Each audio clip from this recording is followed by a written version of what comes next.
الله الله الرحمن الله الله الرحمن الله الله الرحمن الحمد لله رب العالمين والصلاة والسلام على نبينا Muhammad wa ala alihi wa ashabihi ajma'in amma ba'd. Donc tout d'abord, je vous remercie tous d'être présents ici ce soir dans cette mosquée bénie pour cette rencontre que nous avons organisée avec plusieurs conférences, plusieurs interventions, avec peut-être pour certains de nouvelles têtes, des personnes que vous ne connaissez pas, que nous allons présenter Inch'Allah, et également un repas et un quiz, c'est-à-dire des questions qui vous seront posées avec des récompenses pour les vainqueurs. Tout cela dans un seul but, de faire vivre cette fraternité islamique, parce que vous savez qu'Allah Azza wa Jal nous a décrit dans le Coran en disant « Innamal mu'minuna ikhwa » les croyants sont certes frères, et les frères ils doivent donc se retrouver, passer des moments ensemble, et très régulièrement nous faisons la prière ensemble, mais peut-être que nous ne prenons pas le temps de faire connaissance, de discuter, peut-être même qu'on prie à côté de quelqu'un tous les jours sans connaître son prénom. Et ce genre de rencontre, justement l'objectif, c'est de faire connaissance entre nous, de discuter dans une ambiance conviviale. Nous sommes également à la soirée du réveillon et il y a beaucoup de jeunes qui ont tendance, en même temps qu'ils viennent à la prière et qu'ils essayent de s'accrocher à la religion, parfois les tentations sont grandes et ils ont peut-être l'envie, cette soirée, d'aller la passer ailleurs, dans des endroits qui ne sont pas licites ou qui ne sont pas des endroits où la personne ne va pas s'épanouir, où il risque de désobéir à son Seigneur. Donc on a souhaité organiser cette rencontre ce soir. Demain c'est férié, personne ne travaille. Donc essayons de passer un moment ensemble, Inch'Allah. C'est l'occasion pour moi de remercier les responsables de la mosquée pour leur organisation, parce que vous vous doutez bien qu'à préparer un repas pour une centaine de personnes, ce n'est pas chose facile. Donc on les remercie, on demande à Allah Azza wa Jal de les récompenser pour cela. Et c'est l'occasion pour moi aussi de remercier les frères qui sont venus ce soir et qui ont donc préparé, le frère qui a préparé l'affiche, les frères qui ont préparé les sujets, etc., etc. Je remercie toute personne qui de près ou de loin a participé à cette action. Je vais présenter la première conférence qui sera animée par le frère Eric Younous. Donc le frère Eric Younous est un frère converti, Jazallahu khair, qui est actuellement étudiant à l'université islamique de Médine. Il est en maîtrise de Usul Kulliyat Sharia. Il étudie la Sharia à l'université islamique de Médine. Il est également actuellement imam à la grande mosquée de Gennevilliers pour la prière du vendredi. Non? Alors l'information est fausse. Il a été. D'accord, je pensais que c'était toujours d'actualité. En tout cas, voilà, c'est un frère qui est investi dans l'invitation à Allah subhanahu wa ta'ala, et on le remercie pour cela, pour ses efforts. Il a également un site internet qui s'appelle Parole d'Islam, que je vous invite à visiter. Donc sans plus tarder, je laisse la parole à mon frère bien-aimé Eric Younous pour vous parler d'un sujet qui est important. Ce sujet, c'est la remise en question, et la conférence s'intitule « Remets-toi en question ». Donc on lui laisse la place. Wa jazakumullahu khair. أعوذ بالله من الشيطان الرجيم بسم الله الرحمن الرحيم والصلاة والسلام على أشرف الأنبياء والمرسلين نبينا محمد وعلى آله وأصحابه أجمعين وأشهد أن لا إله إلا الله وحده لا شريك له وأشهد أن محمدا عبده ورسوله صلى الله عليه وسلم. Comme l'a souligné le frère, la raison pour laquelle nous sommes réunis ce soir, Inch'Allah Ta'ala, premièrement, bien évidemment, c'est tenter de satisfaire Allah subhanahu wa ta'ala. Augmenter notre foi. Essayer de s'améliorer dans notre quotidien, dans notre pratique de l'islam. À l'origine, en tant que musulmans, nous n'avons pas le droit de prendre les dates de fête des non-musulmans comme étant un moment exceptionnel pour nous. C'est-à-dire que, en principe, nous n'avons pas à faire une soirée spécifique, nous n'avons pas à faire un repas ou à faire spécifiquement des conférences ce soir. Parce que c'est un moment que les non-musulmans prennent comme fête. Et les musulmans n'ont que deux fêtes, qui sont l'Eid, al-Fitr, ou Eid, l'Adha. Mais néanmoins, nous faisons cela dans l'esprit de peut-être, Inch'Allah ta'ala, faire en sorte que certains jeunes qui ont prévu d'aller plus tard dans la soirée, dans les endroits du diable, Allahumma ahfadna, peut-être qu'ils vont rester avec nous, Inch'Allah. On demande à Allah Azza wa Jal qu'il fasse que tous ceux qui avaient une niyya de partir restent ici. Dites Amin. Amin. La conférence de ce soir, c'est ce qu'on appelle en arabe al-muhasaba. Al-muhasaba. C'est-à-dire le fait de tenter de faire le bilan de nos actions avant qu'Allah subhanahu wa ta'ala ne nous interroge. De s'interroger avant qu'Allah subhanahu wa ta'ala nous interroge. L'interrogation du croyant sur lui-même, sur ses actions, sur son intention, sur sa sincérité, sur la présence ou non de sa sincérité, sur la pureté ou non de sa sincérité, c'est une action qu'il fait tout le long de son existence. Aussi bien le jeune que l'ancien, aussi bien le débutant que celui qui est confirmé dans sa pratique de l'islam, incha'Allah, aussi bien celui qui commence dans le fait d'apprendre ce qu'est l'islam que celui qui est avancé dans la connaissance de l'islam. S'interroger est une chose qui concerne tout le monde. Min al-muslimin. Allah Azza wa Jal dit dans le Coran: A'udhu billahi minash shaytanir rajim. Bismillahir rahmanir rahim. La yus'alu amma yaf'al wa hum yus'alun.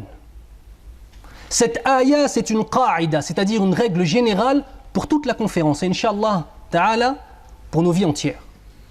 Allah Azza wa Jal dit dans la traduction du verset: il, en parlant de lui-même, il n'est pas questionné sur ce qu'il fait, mais eux seront questionnés. Celui qui comprend ça, il a tout compris. Allah subhanahu wa ta'ala n'a pas à se justifier de ses actions. Allah subhanahu wa ta'ala ne va pas mourir, puis être ressuscité, puis être jugé. Il n'est pas questionné sur ce qu'il fait. Par contre, nous, en tant que makhlouqat, en tant que créatures d'Allah subhanahu wa ta'ala, c'est notre vocation que d'adorer Allah, que de mourir, que d'être ressuscité et que d'être jugé par Allah subhanahu wa ta'ala. Cette différence-là, c'est celle qui fait toute la différence entre nous et Allah subhanahu wa ta'ala. Elle fait partie en tout cas des grandes différences entre nous et Allah subhanahu wa ta'ala. وَلَا يَخَافُ عُقْبَاهَا. Et Allah n'a aucune crainte des conséquences de ses actions. Ça, c'est une chose qui ne nous concerne pas. Chaque chose que le musulman fait, chaque chose qu'il dit, il va le retrouver face à lui Yawm al-Qiyamah, au jour du jugement. Et ça, c'est une certitude. Tout autant qu'Allah Azza wa Jal nous a créés, tout autant que l'islam est la vérité, tout autant que le Coran est la parole d'Allah Azza wa Jal, et tout autant que toute personne qui est assise ici va goûter à la mort, va être ressuscitée et va être jugée. Inch'Allah ta'ala. Le fait de croire au jour du jugement fait partie des piliers de la foi. Les piliers de la foi. Ce qui signifie que si on l'enlève, la foi s'écroule. Il n'y a plus rien. Comment est-ce que maintenant le fait d'avoir la certitude que nous allons être ressuscités pour être jugés, comment est-ce que cela va nous aider à augmenter notre foi ? Notre foi, pardon. C'est ça une question, une véritable question.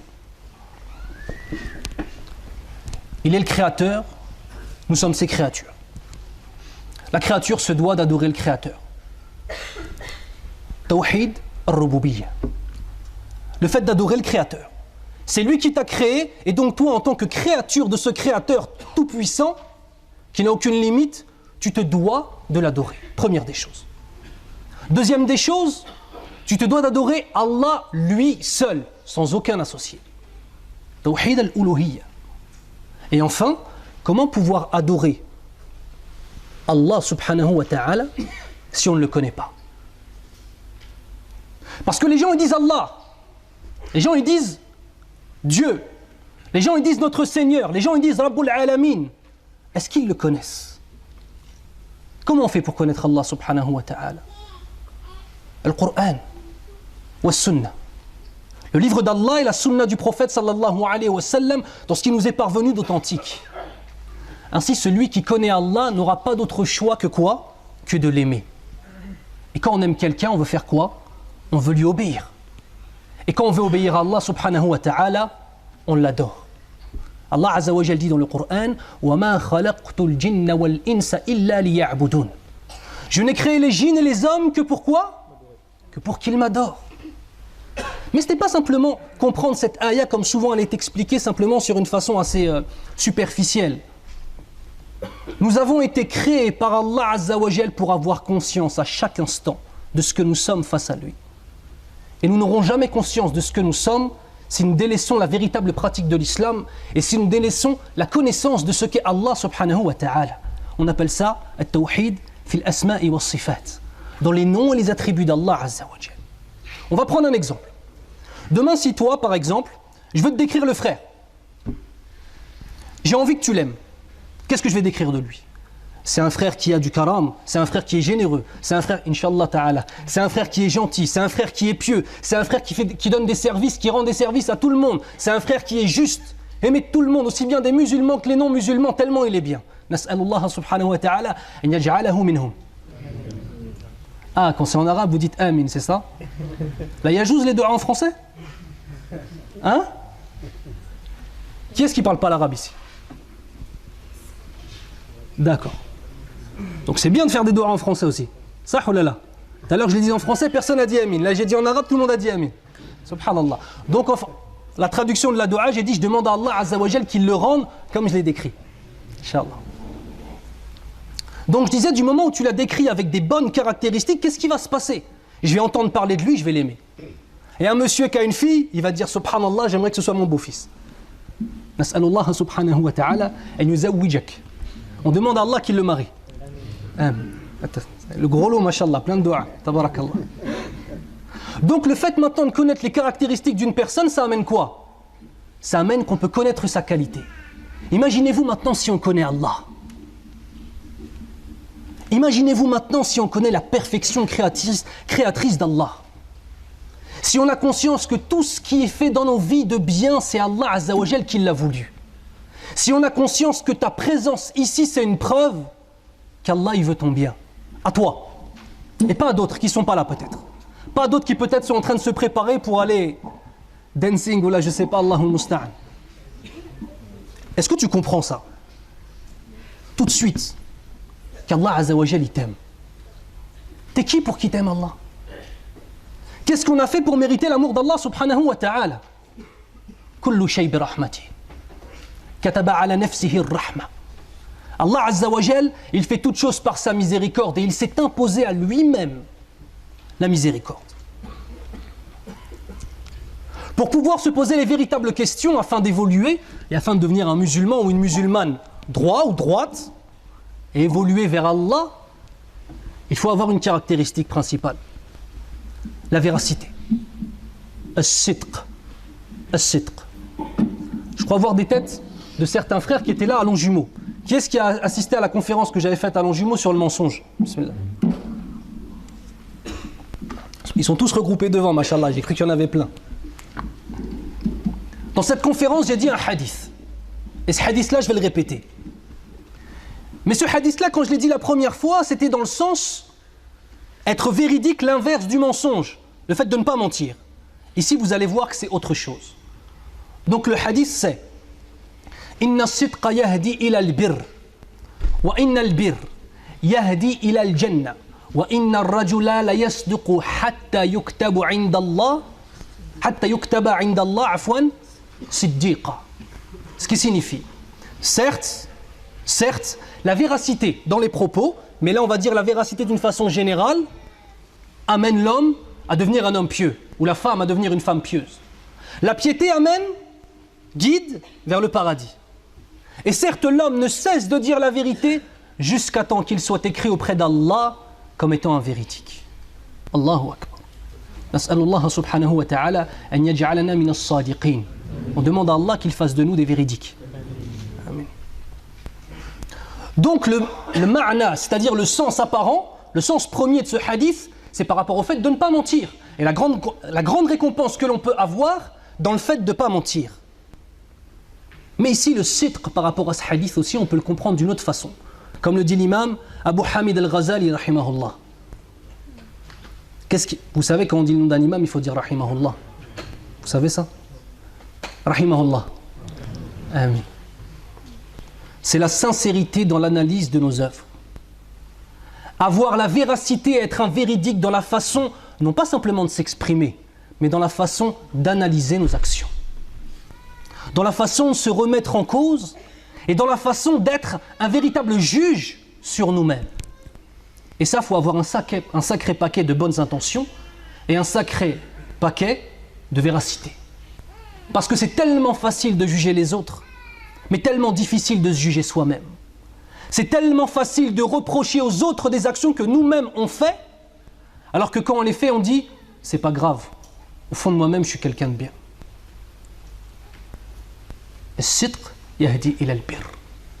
Celui maintenant qui va avoir une véritable analyse de ses actions, celui-ci, il va finir par atteindre, Inch'Allah, shay'an fa shay'an, une étape après l'autre, la piété. Et celui qui va atteindre la piété, Inch'Allah ta'ala, il atteindra le Jannah d'Allah subhanahu wa ta'ala. Une question se pose. Ya Youns, pourquoi des œuvres? Et pourquoi des questions? Pourquoi est-ce que maintenant, moi je devrais me poser des questions? C'est une question légitime ou pas? Pourquoi est-ce que moi je devrais me poser des questions? Moi je vais te dire parce que tu es marbout, parce que tu es attaché par un contrat que tu as passé avec Allah Azza wa Jal. Tu te souviens ou pas? Tu te souviens du contrat que tu as passé avec Allah subhanahu wa ta'ala? C'est quoi ce contrat? La ilaha illallah Muhammadur Rasulullah sallallahu alayhi wa sallam. Il n'y a d'autres divinités dignes d'adoration hormis Allah et Muhammad ibn Abdillah sallallahu alayhi wa sallam et son prophète et son messager. Allah Azza wa Jal yaqulu fil Qur'an Bismillahir Rahmanir Rahim Minal mu'minin rijal sadaqu ma ahadu Allah alayhi. Ce qui signifie, il y a parmi les croyants des hommes qui ont été fidèles au pacte qu'ils avaient conclu avec Allah. Au pacte qu'ils avaient conclu avec Allah. Rijal, des véritables hommes. On a passé un pacte avec Allah Azza wa Jal lorsque l'on a dit La ilaha illallah Muhammadur Rasulullah sallallahu alayhi wa sallam. Et ce n'est pas une chose qui est nouvelle. Depuis tout temps, toutes les personnes qui ont suivi les prophètes, qui ont suivi, Inch'Allah, la voie pour amener à la satisfaction d'Allah Azza wa Jal, ils ont passé un contrat avec Allah. Et vous savez, les contrats, il y a des conditions, il y a des obligations, il y a des sanctions si on ne respecte pas ce contrat. C'est vrai ou pas? Quelles sont les obligations? Quelles sont les sanctions? Quelles sont les récompenses? Puis ensuite, Allah Azza wa Jal, dans le même verset, un peu plus loin, dit وَمَا بَدَّلُوا تَبَدِيلًا. Ce qui signifie et ils n'ont rien changé à leur engagement. Comment est-ce que maintenant, toi et moi, vous et moi, nous allons réussir, Inch'Allah ta'ala, à nous acquitter des obligations de cet engagement? Comment est-ce qu'on va faire pour ne rien laisser de cet engagement? T'as dit quoi? Une remise en question et le fait de suivre Muhammad ibn Abdillah sallallahu alayhi wa sallam. Vous savez, l'islam c'est répandu dans le monde. Non, répandu, c'est pas un beau mot.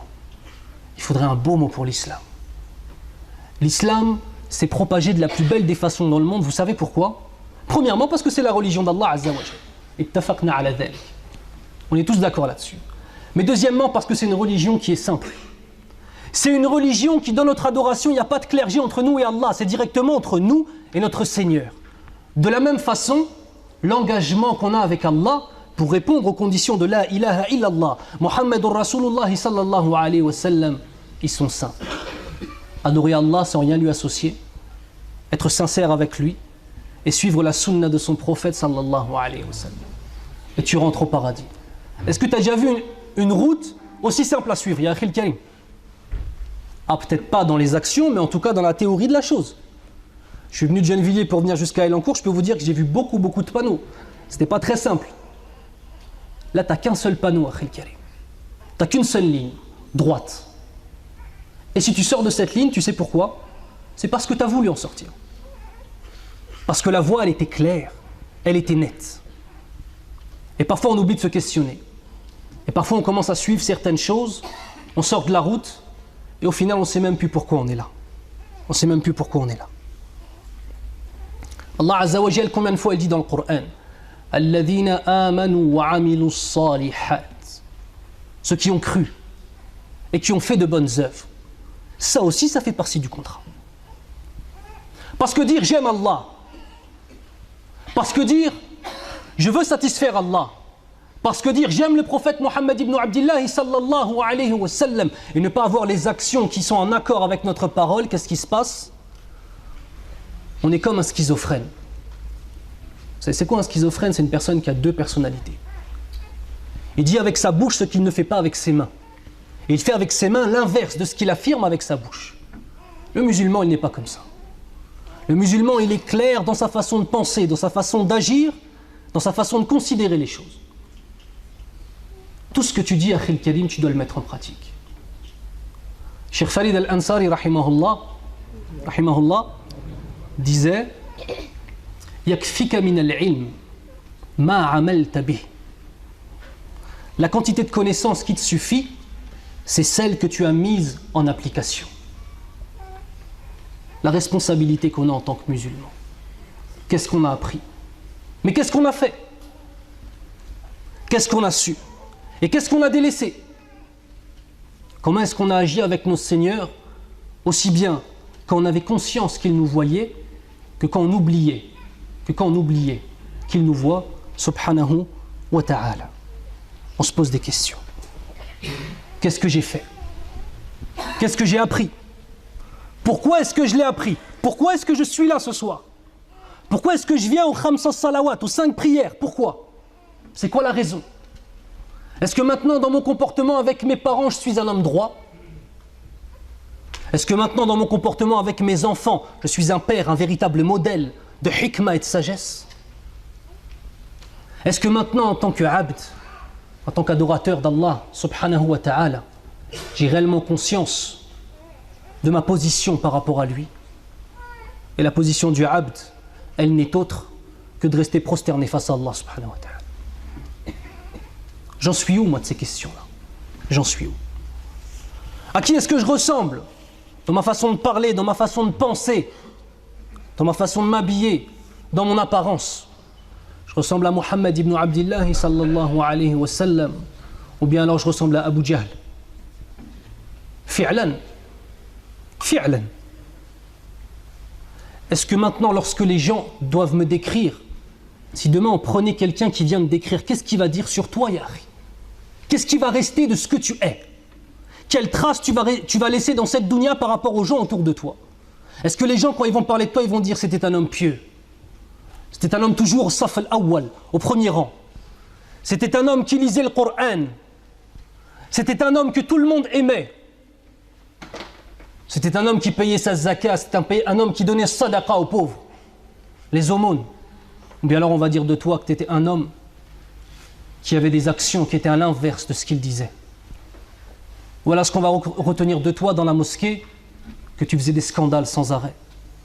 Ou est-ce qu'on va retenir de toi dans la mosquée que tu étais un homme toujours qui voulait l'islah entre les gens, c'est-à-dire les réunir? Qu'est-ce qu'on va retenir de toi, Akhil Karim? Parce que l'insan, parfois l'homme, il n'arrive pas à se remettre lui-même en question. Il a besoin des yeux des autres. Et c'est pour ça que c'est très important d'avoir des gens autour de nous qui n'hésitent pas, avec bien sûr de la hikmah, de la sagesse, à nous dire ce qui ne va pas en nous. Ça, c'est un véritable frère. Ça, c'est un véritable ami, insha'Allah ta'ala. On a dit la véracité de la croyance en la ilaha illallah Muhammadur Rasulullah sallallahu alayhi wa sallam. Il y a aussi la véracité de la crainte révérentielle d'Allah, at-taqwa. Est-ce que tu es véridique dans ta façon de craindre Allah? Véridique. Est-ce que réellement, ce qui est écrit dans le Coran, c'est ce que tu mets en application dans ta façon de craindre Allah subhanahu wa ta'ala? Regardez, je vais vous donner un exemple. Si demain, qu'Allah nous préserve, Allahumma hafadna, un homme est condamné, non pas en France, parce qu'en France il n'y a pas la peine de mort, mais on ne va pas citer de nom de pays, un pays où il y a la peine de mort par décapitation. Il est accusé de ce crime-là. Le juge prononce la peine. Il sait qu'il a commis une erreur et qu'il va prendre un châtiment. Et il arrive face au bourreau. comment est-ce qu'il va se sentir? Tu vas le voir tout blanc, tout jaune, toutes les couleurs que tu veux hier. Traumatisé. Tu vas le voir comme étant un homme qui réfléchit et qui fait le bilan de son existence. Tu vas voir un homme sur qui la peur apparaît d'une façon claire et nette. Parce qu'il a conscience que le châtiment va arriver. Je vais vous poser une question.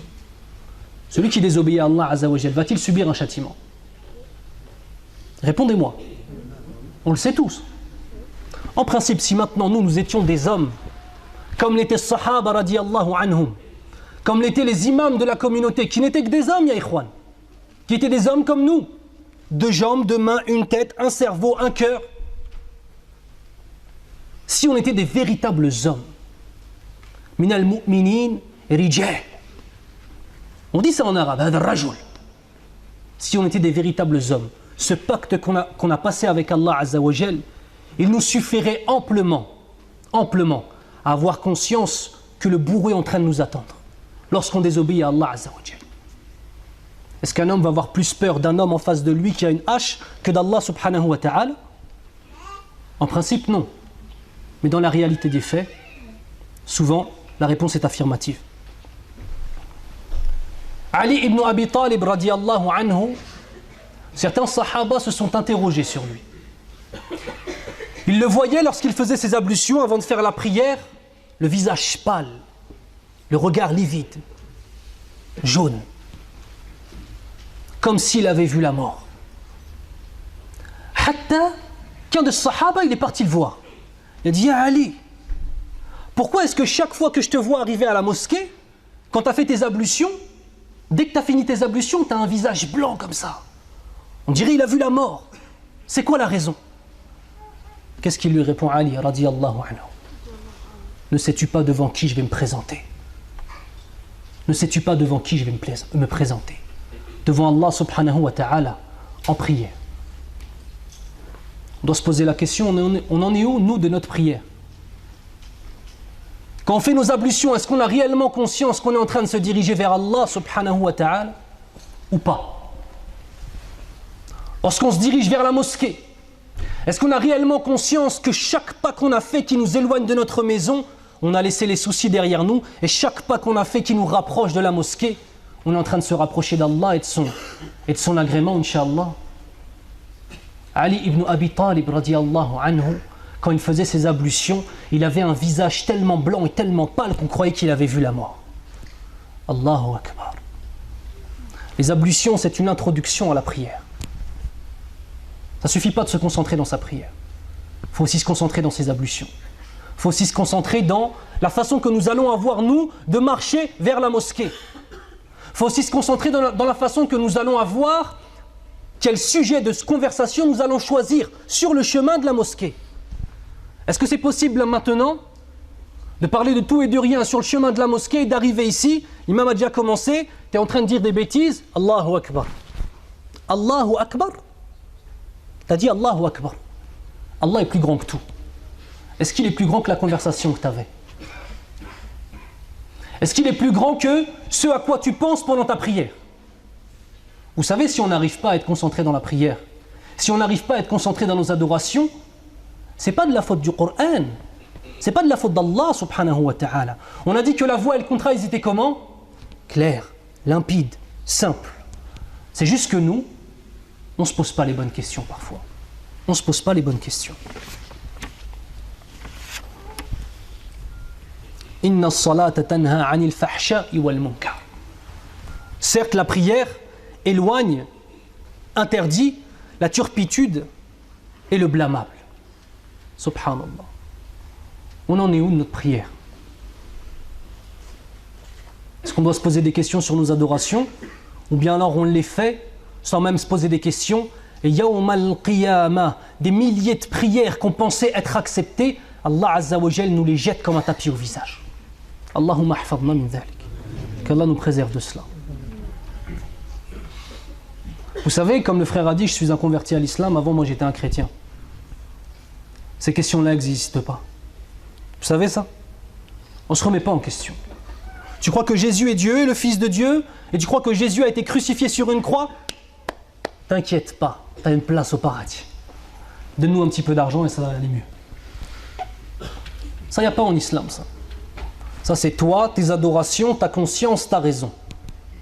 De quelle façon est-ce que toi, tu vas te poser les questions?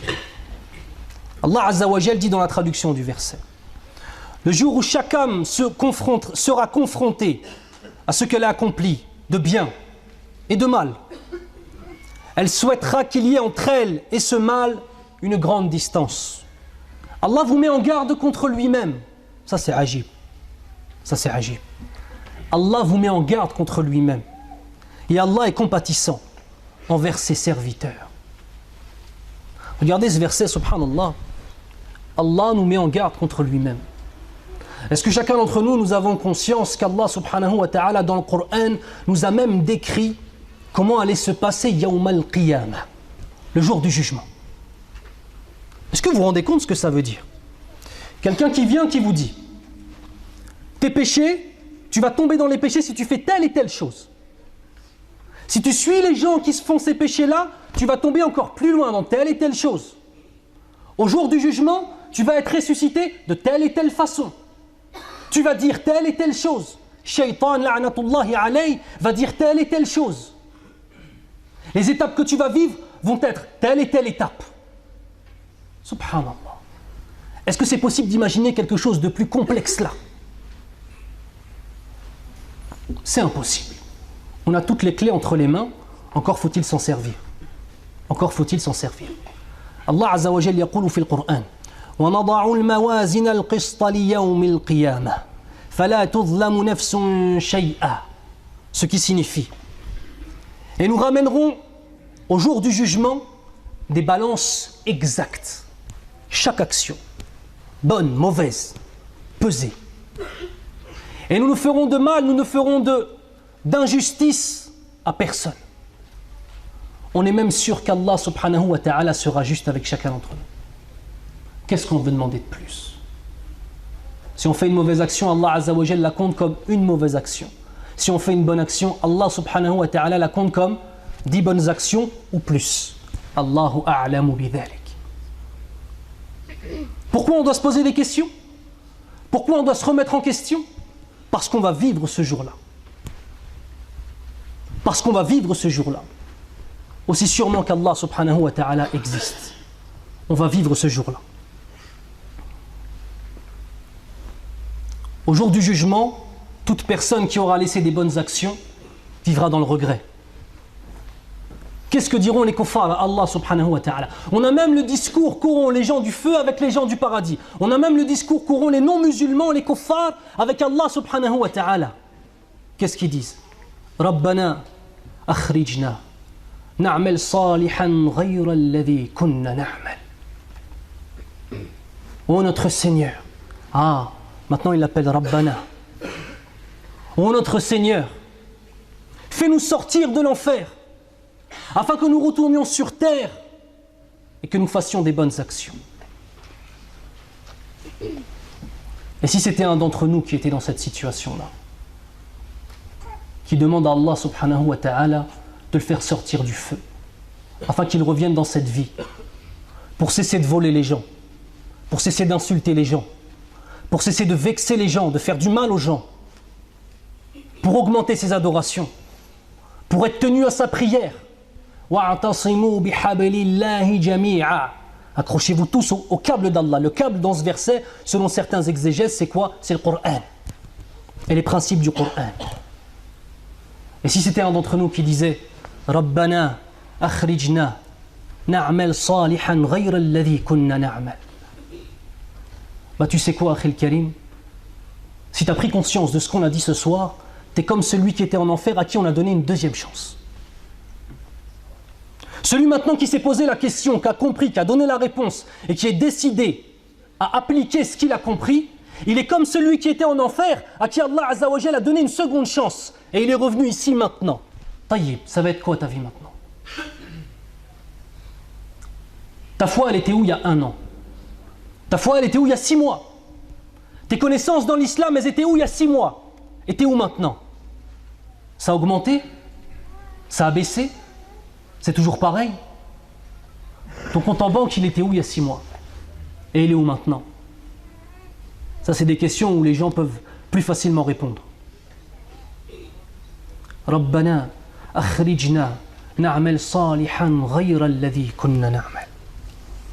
Allahumma ahfadna min dhalik. Il est l'homme, elle est la femme qui demande des comptes à son âme.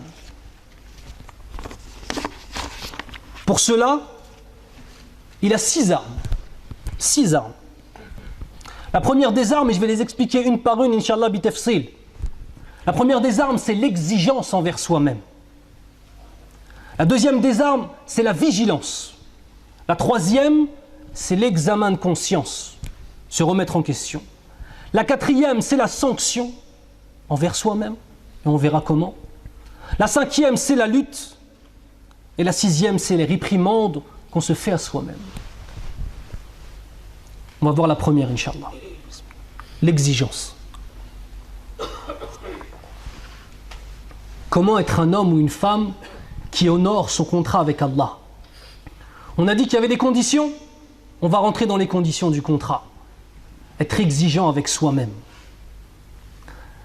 La raison, l'aql, va imposer à l'âme certaines conditions, certaines limites.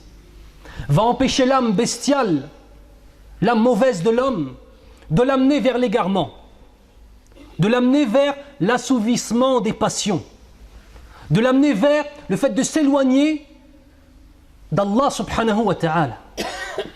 Cette raison-là, ce aql qu'Allah subhanahu wa ta'ala nous a donné, va être justement un outil qui va nous permettre de mettre en prison ce nefs, cette âme, jusqu'à temps que cette âme devienne éduquée.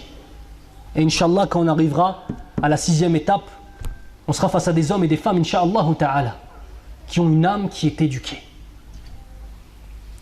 Est-ce que vous comprenez que l'homme a 2 grands ennemis? Le shaitan, la'natullahi alayh, le diable, mais aussi sa propre âme.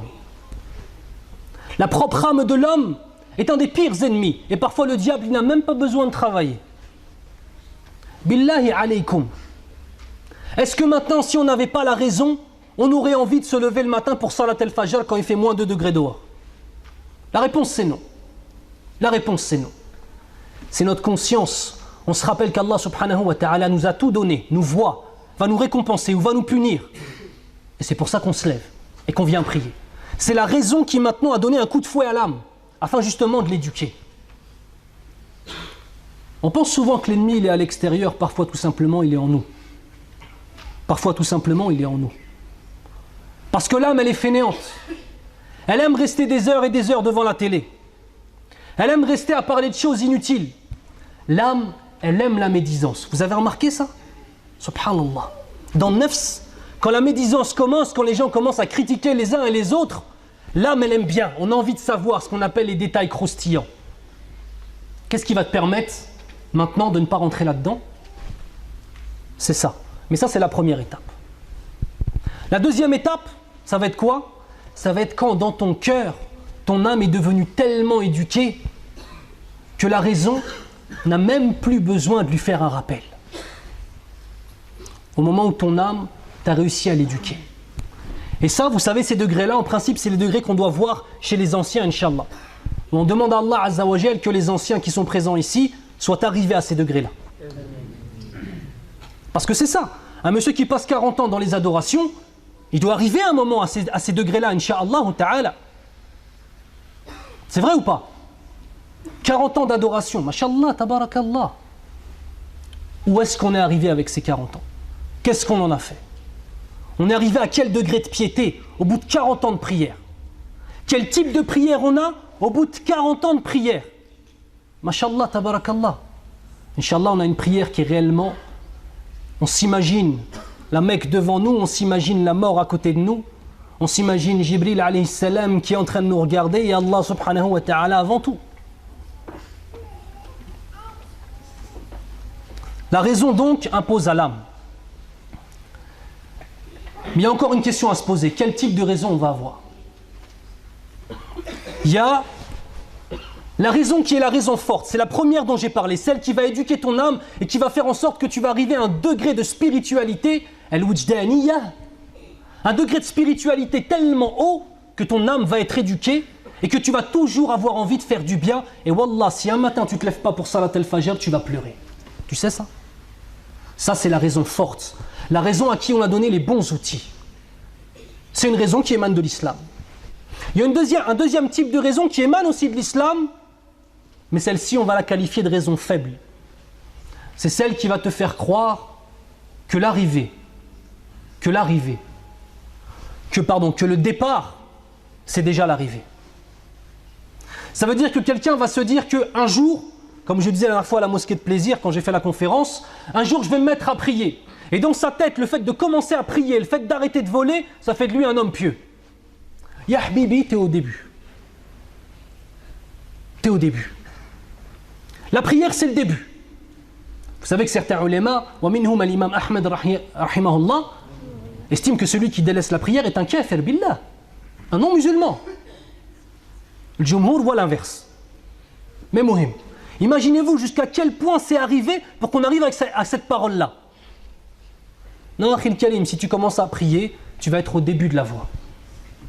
Si tu commences à lire le Coran tous les jours, tu vas être au début de la voie.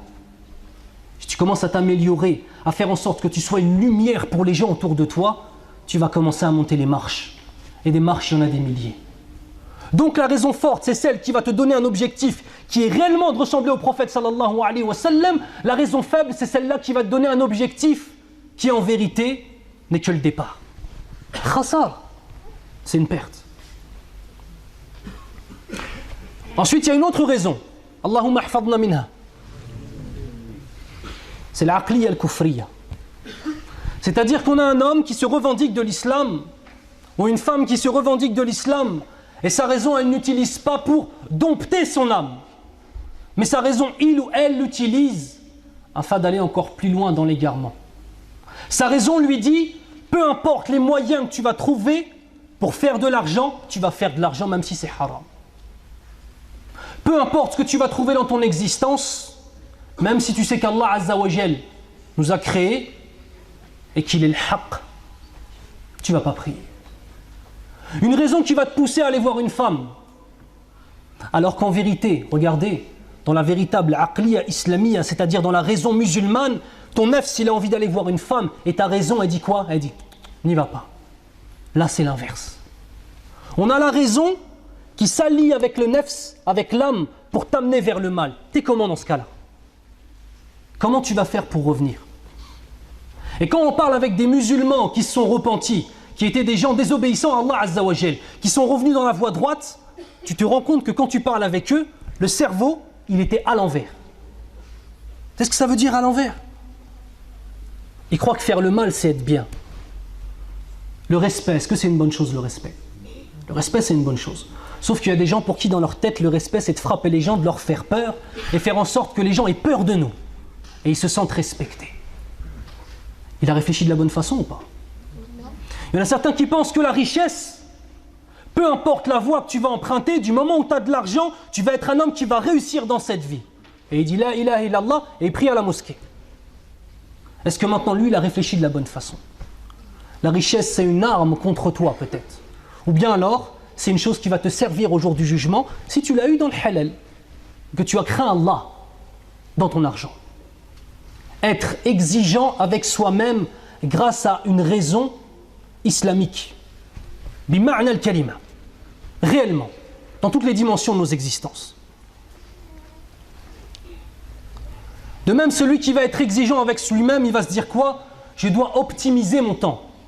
Imaginez-vous maintenant une entreprise. On va prendre une entreprise. Bismillah. Cette entreprise a donc un capital.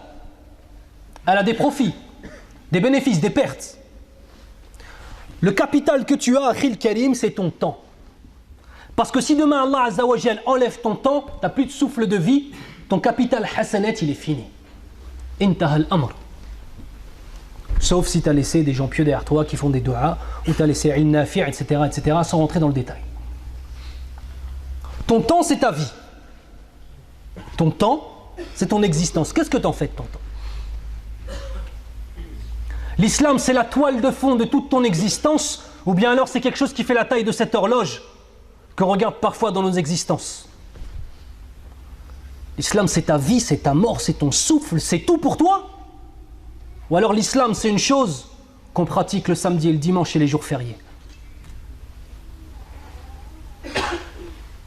Est-ce que l'islam, c'est ton sang, Yahri? L'islam, c'est ta vie, c'est ta mort. C'est la chose la plus importante que tu as. Et si quelqu'un te dit le contraire, ou si quelqu'un t'amène à penser le contraire, laisse-le. Il n'a aucune valeur. Indallah Azza wa Jal. Et s'il n'a aucune valeur auprès d'Allah, sache qu'il n'y a pas de bien chez lui. La khayra fi. Dans un an, il y a 365 jours. Il y a 8760 heures. T'en as consacré combien à Allah? 8760 heures. Combien de temps on a consacré à Allah subhanahu wa ta'ala? Il n'y a personne, à part des jeunes, il n'y a personne qui a moins de 20 ans taqriban. En 20 ans, j'ai fait le calcul tout à l'heure, c'est 7300 jours. En nombre d'heures, ça fait 175 200 heures. On va pas dire un an, on va dire 20 ans. Sur 175 200 heures, combien t'en as donné à Allah? Tu sauras c'est quoi ton amour pour Allah. Tu sais ça? Le temps que tu consacres à ton Seigneur, c'est une preuve haqiqiyya, véridique, de l'amour que tu as pour Allah. C'est facile de dire j'aime et de tromper. C'est facile qu'un homme il vienne et dise j'aime ma femme et akramakum Allah il la trompe. Est-ce que lui il l'aime vraiment? On va faire l'inverse. C'est facile pour une femme de dire j'aime mon mari. Et si elle le trompe, akramakum Allah, est-ce qu'elle l'aime réellement? Elle lui obéit pas. Est-ce qu'elle l'aime réellement? Une femme qui n'obéit pas à son mari, elle ne le respecte pas et elle ne l'aime pas. C'est une certitude. 175 200 heures. On en a passé combien à lire le Coran? On en a passé combien à prier? On en a passé combien à parler d'Allah Azza wa Jal?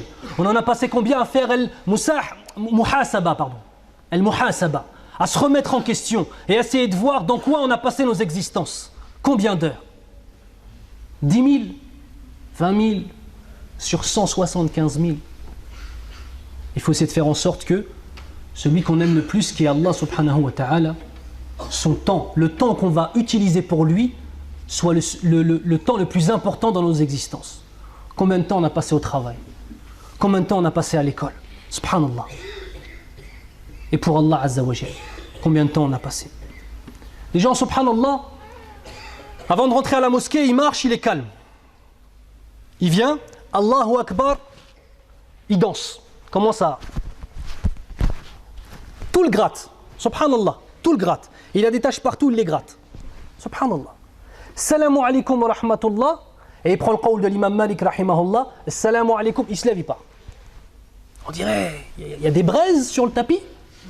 Subhanallah. Le musulman, il doit être bien dans la mosquée. C'est vrai ou pas? Le musulman, quand il rentre dans la mosquée, subhanallah, il y a un meilleur endroit que la mosquée? D'accord. Et le meilleur endroit, c'est la mosquée. Tayyib. Et la meilleure des mosquées, c'est quoi? Al-Masjid al-Haram. Qui est allé à Mecca? Subhanallah, qu'Allah vous facilite d'aller à la Mecque. Ya Rabb al-Alamin. Amen. Tu sais comment tu te sens là-bas? Masha'Allah, tabarakallah. Tu sais, dunya, elle n'a plus d'importance. Tu es face à Allah subhanahu wa ta'ala, assis devant la Kaaba en train de la contempler. Et quand le mu'adhin il dit Allahu Akbar, Allahu Akbar, tu te dis subhanallah, Muhammad ibn Abdillah sallallahu alayhi wa sallam, il était là et il a dit l'adhan. Et les Quraysh ils l'ont combattu et combattu et combattu et ils ont tué des sahaba. Et regarde, 1433 ans après, subhanallah, on dit Allahu Akbar partout en Arabie et dans plus d'un tiers du monde entier. Quand tu es à la Mecque, tu penses à ça. Le meilleur des endroits, on doit être bien dedans. Parce que sinon, ça veut dire que nos cœurs, ils ont un problème. Quand on fait la prière, reste assis. Astaghfirullah, astaghfirullah, astaghfirullah. Ila akhiri. On est tellement pressé, subhanallah. Pressé de retourner à quoi? Pressé de retourner à quoi?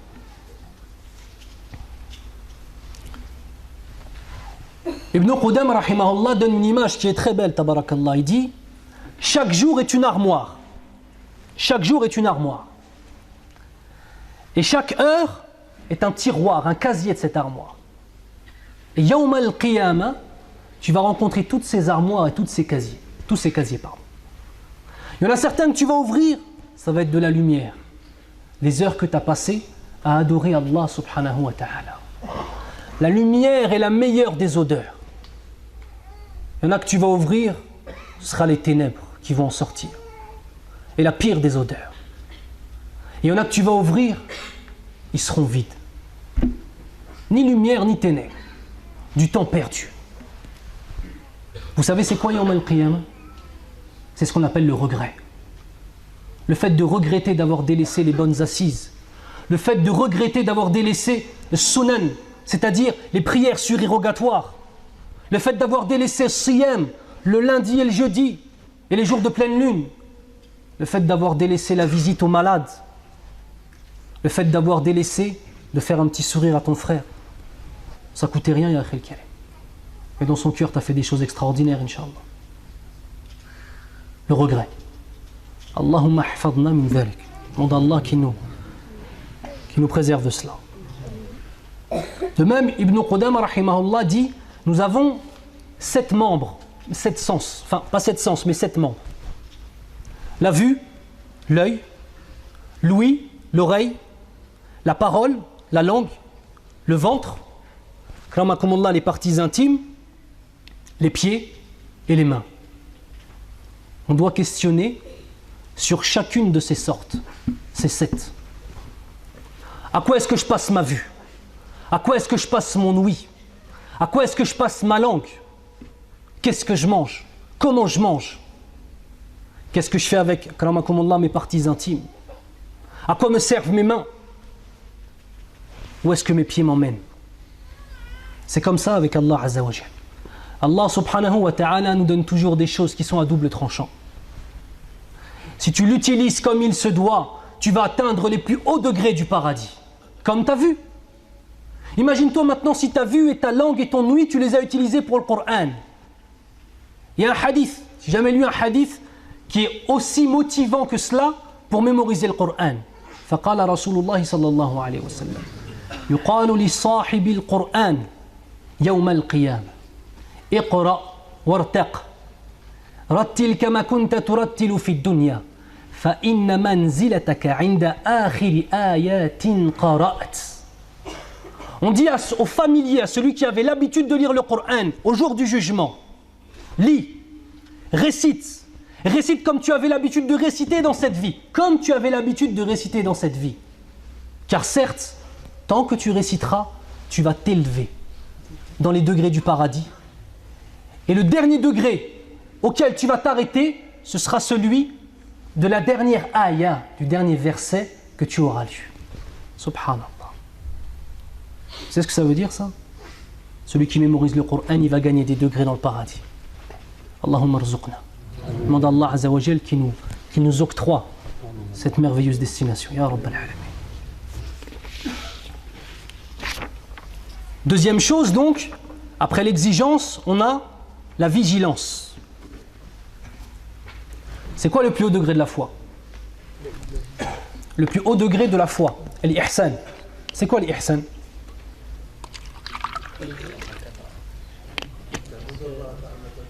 Masha'Allah. An ta'bud Allah ka'annaka tarah. Que tu adores Allah comme si tu le voyais. Fa in lam takun tarah, fa innahu yarak. Et si toi tu le vois pas, sache pertinemment, sois sûr que lui il te voit.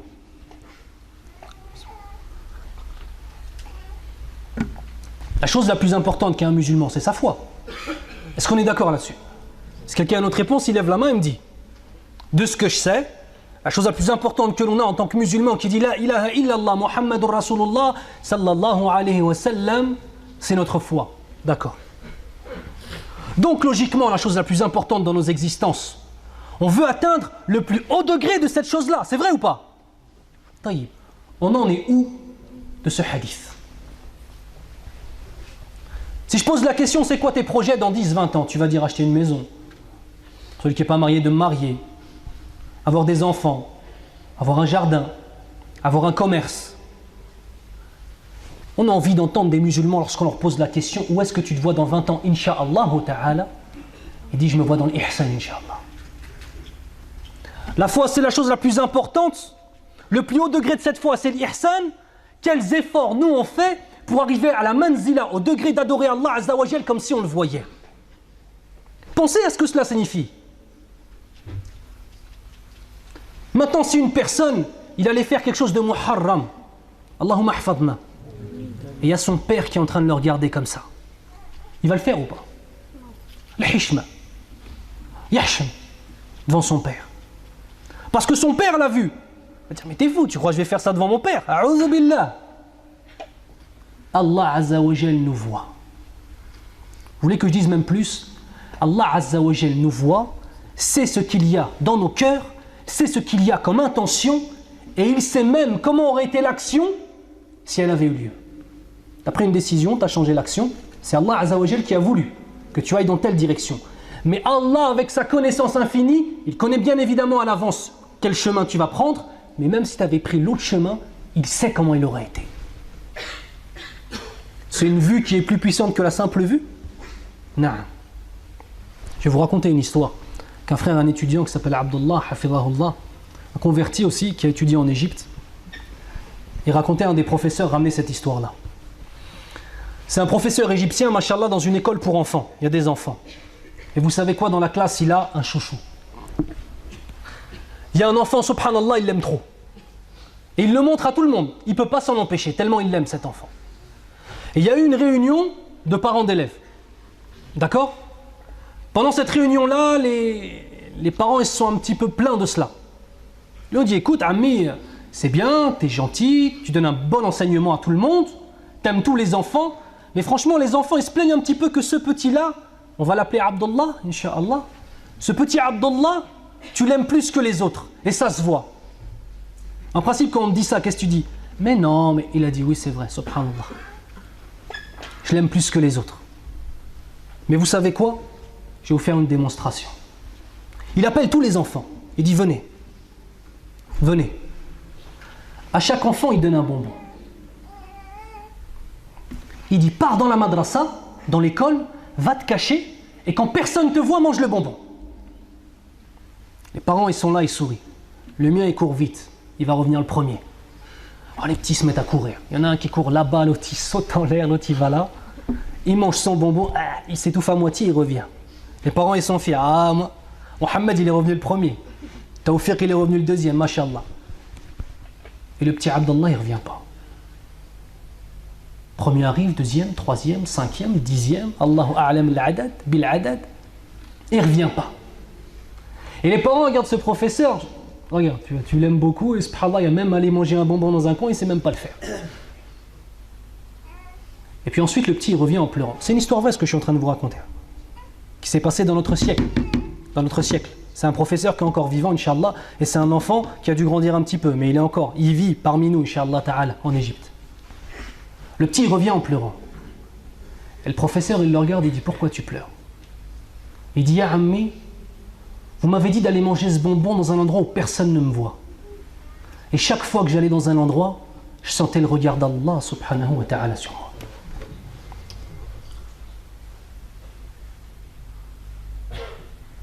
C'est pas un film que je vous ai raconté. C'est pas une série. C'est pas une dahika. C'est pas une blague. Il y a des gens qui vivent comme ça. Imaginez-vous les parents de cet enfant. Comment ils sont tes enfants, Yahri? Qu'est-ce que tu leur as enseigné?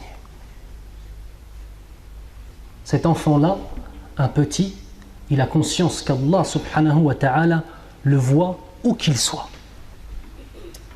هذا توفيق من عند الله سبحانه وتعالى. J'en ai mangé 5 moi des bonbons, rien. J'aurais peut-être pris celui des autres enfants. Allahu musta'an. On demande à Allah subhanahu wa ta'ala qui nous donne des enfants pieux. Ya Rabbal Alamin.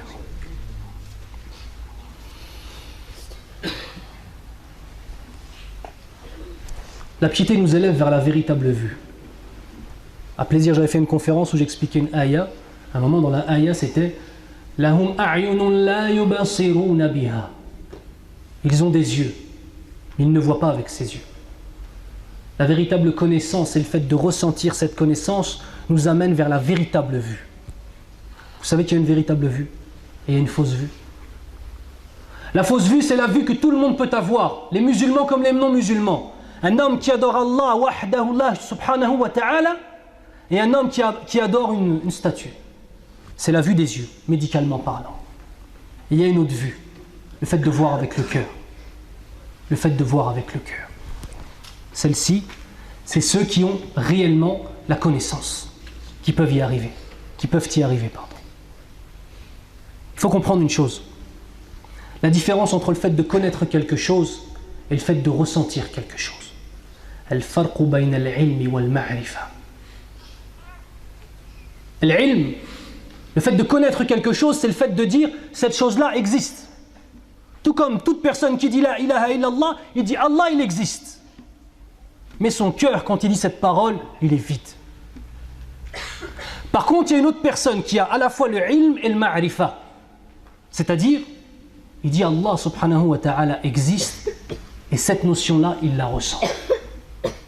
Et du moment où tu ressens les choses que tu dis, ya akhil karim, c'est là où tu es en train d'ouvrir les portes de la véritable vie spirituelle. Wijdaniya. La différence entre dire quelque chose parce qu'on sait et le fait de déclarer quelque chose qui est le miroir de ce qu'on a dans nos poitrines. Parce qu'on le ressent. Parce que l'on ressent. Troisièmement, après l'exigence et la vigilance, on a l'examen de conscience. Ce qui signifie ô vous, les porteurs de la foi, ô vous les musulmans, ya ayyuhalladhina amanu. Allah Azza wa Jalla ne s'adresse pas aux non-musulmans dans ce verset, il s'adresse uniquement aux musulmans. Il dit quoi? Craignez Allah Azza wa Jalla, craignez-moi, car chaque âme verra ce qu'elle a fait pour son futur. On verra tout ce qu'on a fait pour notre futur. Est-ce que maintenant l'homme intelligent, c'est celui qui va attendre d'arriver à Yawm al-Qiyamah et dire Ya laytani, oh si seulement? Ou alors l'homme intelligent, c'est le fait qu'il va prendre toutes les occasions qu'il a dans son existence. Et ce soir, on a une occasion de se remettre en question. Il n'y a pas une seule personne qui est assise ici, et moi en premier lieu, qui a une vie parfaite et qui n'a rien à se reprocher. Ça, c'est impossible. Parmi les tariqas, parmi les voies qui sont vraiment bien, que l'on peut employer, Inch'Allah, afin de réellement faire une remise en question de ce que nous sommes et de nos actes, le fait de prendre une feuille et de mettre nos bonnes caractéristiques et nos mauvaises caractéristiques. Un homme, par exemple, il sait qu'il a un problème avec la prière du Fajr. Il l'écrit sur un papier pour ne pas l'oublier. Et ça devient un but dans son existence, de toujours se lever pour Salat al-Fajr. Un homme, il lit jamais le Coran. Je lis pas assez le Coran. Et il garde la feuille et il la regarde, subhanallah. Et ça devient un but dans son existence. Un homme, il frappe sa femme. Et il sait que c'est muharram de la frapper. Je frappe ma femme, je suis un lâche à ce moment-là. Il faut que je devienne un véritable homme qui sait patienter. Une femme qui trahit le dépôt de son mari, qui dépense l'argent sans même lui dire. Il faut qu'elle marque sur une feuille, il faut que j'arrête de faire ces choses-là, etc., etc., etc. La liste va être longue pour chacun d'entre nous. Il vaut mieux avoir conscience de ces choses-là maintenant et d'avoir les moyens, incha'Allah ta'ala, de les changer plutôt que d'arriver yawm al-qiyamah devant Allah et tout est fini, c'est trop tard. Et tout est fini, c'est trop tard. Ta foi, elle était où il y a un an, ta foi, elle est où maintenant? Ça, c'est une question qu'il faut se poser. Incha'Allah ta'ala.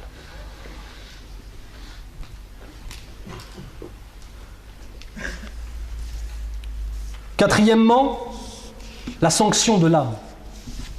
La sanction de l'âme. Je vais vous raconter une chose qui s'est passée avec Omar ibn al-Khattab radiyallahu anhu.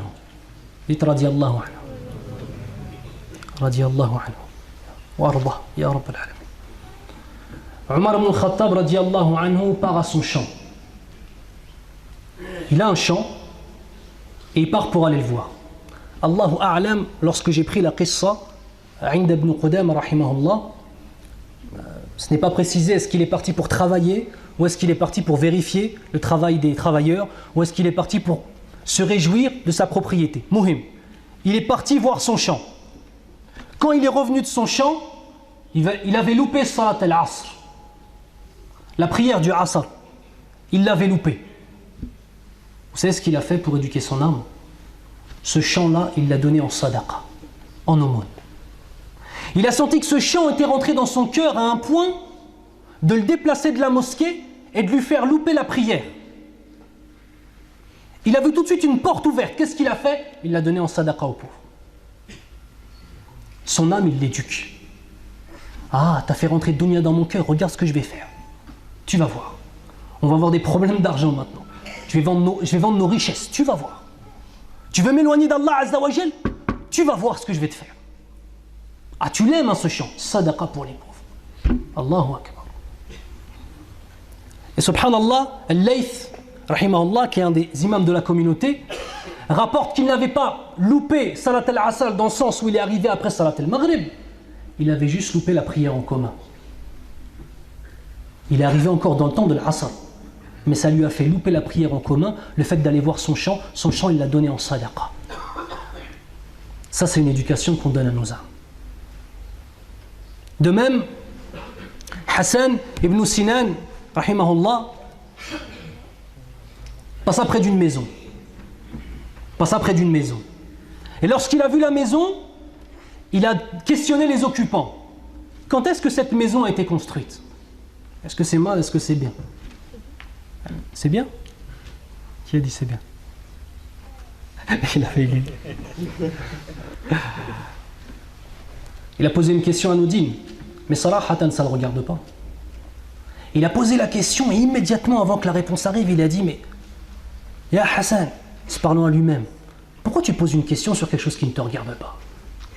Lillahi alayya, je jure devant Allah que je vais jeûner 1 an. 1 an de siyam, parce qu'il a posé une question sur quelque chose qu'il ne regardait pas.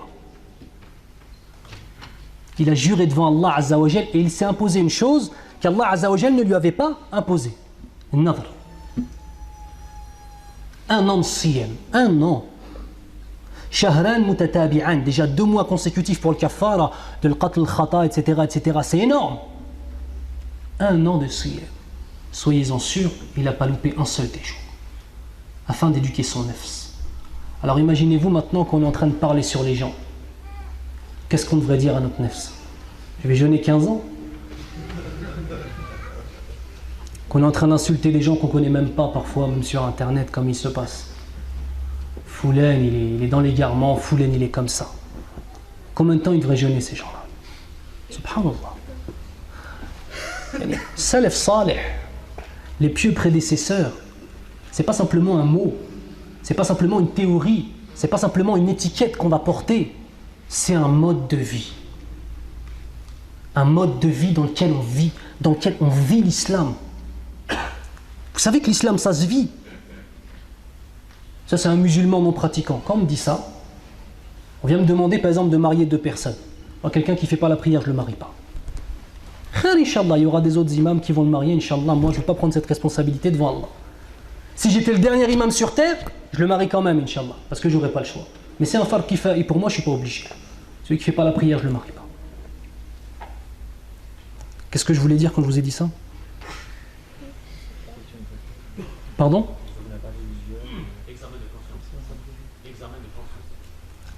Allah Azza wa Jal a fait en sorte que j'oublie cette chose, ça veut dire que ce que j'allais dire, ce n'est pas un khair, Inch'Allah. Donc on va le délaisser. D'accord? Même si je m'en souviens, je le dis pas, Inch'Allah. Ça m'arrive jamais, donc ça veut dire d'avoir quelque chose, je ne dois pas le dire, Inch'Allah. Par contre, dans la sanction de l'âme, il faut bien retenir une seule chose. Il faut bien retenir une chose, pardon. C'est muharram de s'infliger des choses qui vont être comme par exemple certaines personnes qui se réclamaient de Sophia, qui ne sont pas de véritables soufis, parce que Sophia, le véritable soufi, c'est-à-dire c'est l'ascète. D'accord? Ce n'est pas une secte qui fait des choses, des innovations. Le soufi, dans l'origine des choses, c'est un ascète. l'imam Ahmed était soufi, dans le sens que c'était un homme qui adorait Allah sans arrêt et qui délaissait cette dunya. Aujourd'hui, le mot soufi est employé dans d'autres contextes, afin justement, soi-disant, de se réclamer de certaines personnes. Donc parmi les gens qui se réclament de soufia, qui en vérité ne sont que des innovateurs, certaines personnes ont vu une femme, l'ont regardée avec son œil, il a pris une cuillère, il l'a crevée. Ça, c'est une chose qui est muharrama.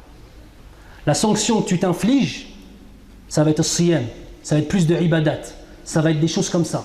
Mais une chose qui ne va pas te faire du mal, qui ne va pas faire du mal à ton corps, qui ne va pas faire de mal à ton intégrité physique. Si par contre tu as un homme maintenant, quand il fait un péché, il se met un coup de poing dans la bouche, ça c'est haram, il n'a pas le droit. Vous savez pourquoi?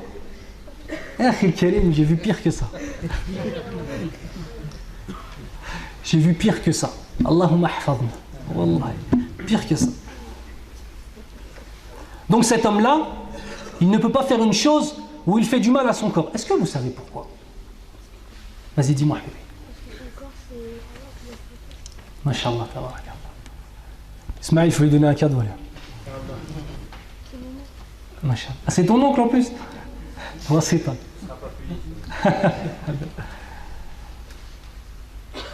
Masha'Allah, le corps ne nous appartient pas. Le corps, c'est une amana, c'est un dépôt d'Allah Azza wa Jal. Et c'est pour ça qu'on ne peut pas faire ce qu'on veut avec ce corps-là. Et c'est pour ça qu'on n'a pas le droit de le changer à notre guise. Et de changer l'origine de la création d'Allah subhanahu wa ta'ala dans nous. C'est pour ça. Notre corps ne nous appartient pas. La cinquième, c'est la lutte. La lutte dans le sens d'être conscient à chaque instant que l'on doit, comme je vous en ai parlé tout à l'heure, se battre contre notre propre âme, notre âme bestiale, et contre les wasawis, contre les mauvais conseils que nous ramène le diable, la'natullahi alayhi. Ça, c'est la lutte. C'est une lutte journalière, une lutte de chaque instant, une véritable lutte de chaque instant, où on en a conscience à chaque instant de notre vie. Ça, c'est la lutte. Et enfin, sixièmement, les reproches à soi-même. Comme je disais tout à l'heure au début de la conférence, et je vais finir là-dessus, Inch'Allah, c'est tellement facile de reprocher aux autres.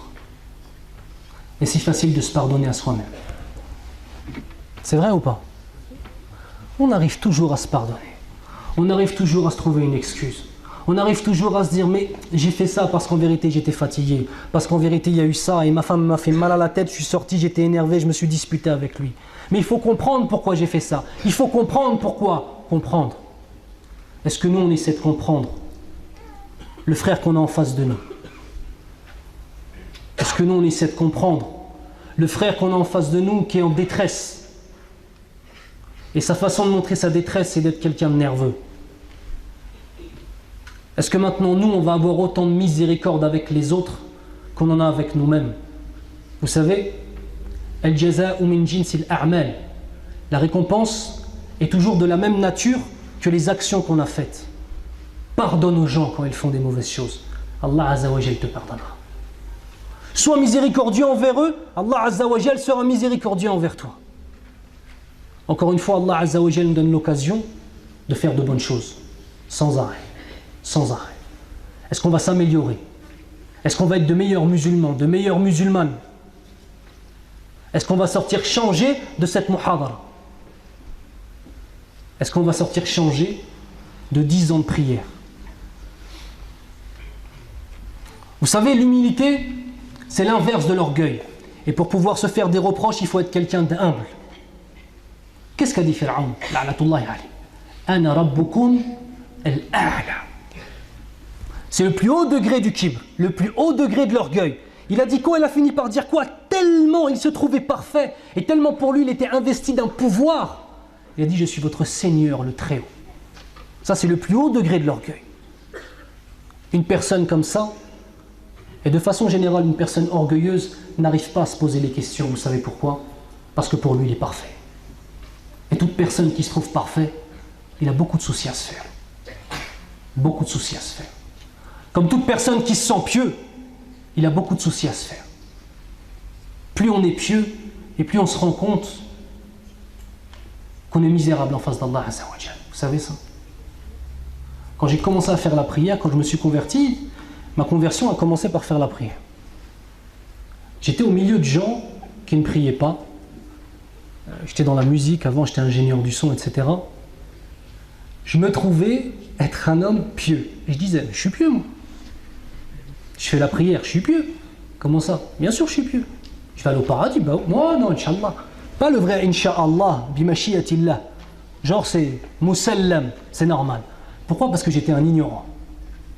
Parce que j'étais un ignorant. L'homme sincère envers Allah est l'homme qui sait ce qu'est la piété. Il a un cœur qui a peur de rencontrer Allah Azza wa Jal. Cheikh al-Islam Ibn Taymiyyah rahimahullah disait: si les péchés avaient une odeur, personne ne pourrait m'approcher. Vous savez c'est qui Cheikh al-Islam Ibn Taymiyyah rahimahullah? Un des imams de la communauté musulmane. Un homme qui dans sa vie a écrit plus de choses que peut-être tous les ulémas d'aujourd'hui, s'ils se mettaient ensemble, ils n'écriraient pas autant de choses. Un homme qui a laissé sa trace dans le fiqh, dans l'aqida, dans toutes choses. Mashallah, tabarakallah, rahimahullah. Qu'est-ce qu'il dit? Un homme qui était sans arrêt dans l'adoration. Qui connaît Ibn Qayyim al-Jawziyya? Qui connaît Ibn Kathir? Ibn Kathir, Tafsir Ibn Kathir.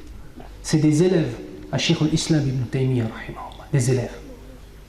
Lui dit, si les péchés avaient une odeur, personne ne pourrait m'approcher. Plus on est pieux, et plus on prend conscience qu'Allah est parfait, et que donc bien évidemment, nous sommes imparfaits, et que tout émane d'Allah, que tout le bien émane d'Allah, et que la seule façon que nous avons de remercier Allah Azza wa Jal malheureusement, c'est de 2 fois sur 3 de lui désobéir. Ça c'est la piété. As'alullah subhanahu wa ta'ala an yaj'alana min al-muttaqin. Demande à Allah subhanahu wa ta'ala qu'il fasse de nous les hommes pieux. Ya Rabbal Alamin. À savoir, je ne sais pas si vous connaissez le programme de ce soir. Là, il va y avoir un repas, c'est ça, Inch'Allah. Ensuite, après le repas, on va faire un quiz, Inch'Allah. Un quiz avec des petits cadeaux, Inch'Allah, pour ceux qui sauront répondre. Et après le quiz, on aura le frère, Inch'Allah, Ismaël Mounir, qui est le frère de votre imam pour le vendredi, qui est un très très bon conférencier, hafidahullah, mashallah, tabarakallah, la quwwata illa billah, je ne veux pas l'aïn surtout, qui va faire une conférence très intéressante. Je conseille chaque personne qui pourra de le rester, Inch'Allah ta'ala. Je m'excuse si j'ai été trop long. Je demande à Allah Azza wa Jal de faire en sorte que je n'ai vexé personne, ce n'est pas mon but. Je vous jure devant Allah, wallahi, thumma wallahi, que toutes les paroles que je vous ai dites, je me les suis posées avant. Et je ne suis pas mieux qu'un seul d'entre vous. Wallahi. Subhanakallahumma wa bihamdik, ashhadu an la ilaha illa ant, astaghfiruka wa atubu ilayk.